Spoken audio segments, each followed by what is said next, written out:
Hey everybody, welcome to another Meet a Farmer Monday. This Meet a Farmer Monday is special because we are also celebrating June Dairy Month. So we're here at Tisdale Dairies to learn a little bit more about how milk gets from the barn to the grocery store shelves. We hope you'll enjoy. My name's Tyler Tisdale. My wife Stephanie and I, we operate Tisdale Dairy Farm in Lancaster, Tennessee, right here on the Caney Fork River. Third generation dairy farmer, parents, grandparents, both milked. Families farmed in the area a long time. First ancestors started farming downriver in about 1804. We milk about milking around 50 head right now. Most of the herd is either registered Holstein or at least sire ID'd, so we can keep up with bloodlines. The hardest thing right now is getting through month to month the way the prices are. We've had pretty rough trade war.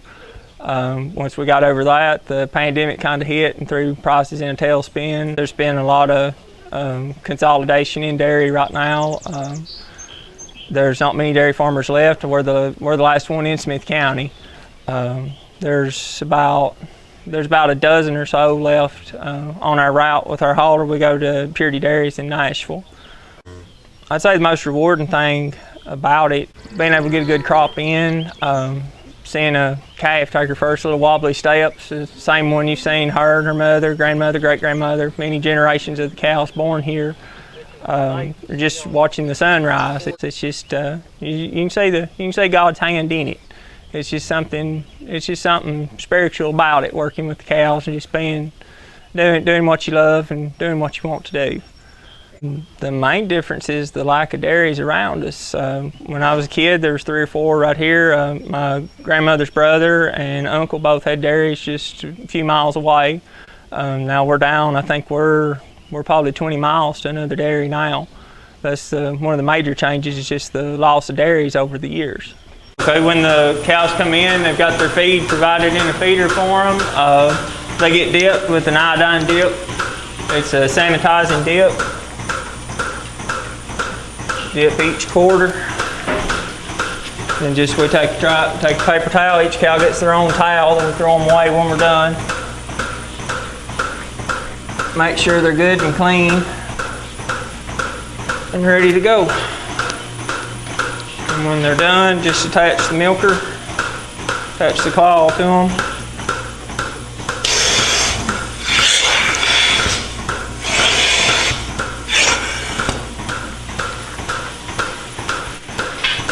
And same thing over and over until you run out of cows to milk.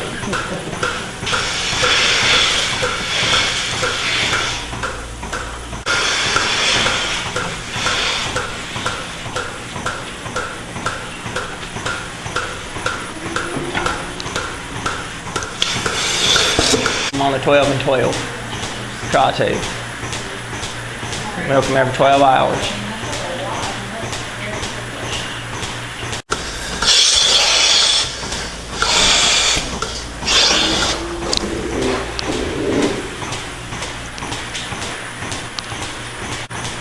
That's Mocha. She is 8-year-old registered Holstein. We bought her out of Kentucky on her first calf. Capable. She's our on-farm production holder. She's going dry now. She's not at peak milk, but when she did set the farm record, she gave 140 pounds. So we average about 8 to 10, probably about 8 to 10 gallon a cow a day right now.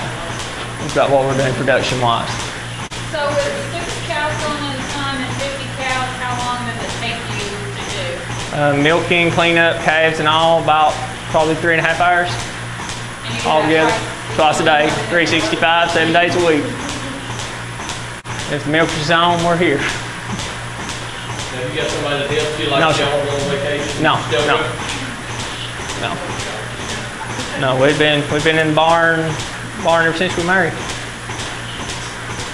I think we have a really safe product. We stay on top of cow health. We make sure we never add a cow to the tank without running our own samples at home. There's no antibiotics in it. We test here, they test at the lab before it's unloaded. It goes from the time we milk, within 3 days time it'll be on the store shelf in the area. It leaves here, goes to Nashville. to the purity plant, and they process it and ship it right out on the truck. So human hands never touch it. It's all a closed system. It's a safe product, and we try to stand behind it. We would like to thank Tisdale Farms for having us out today to tour their farm. Also, remember, it's June Dairy Month, so pick up your dairy products at your local grocery store.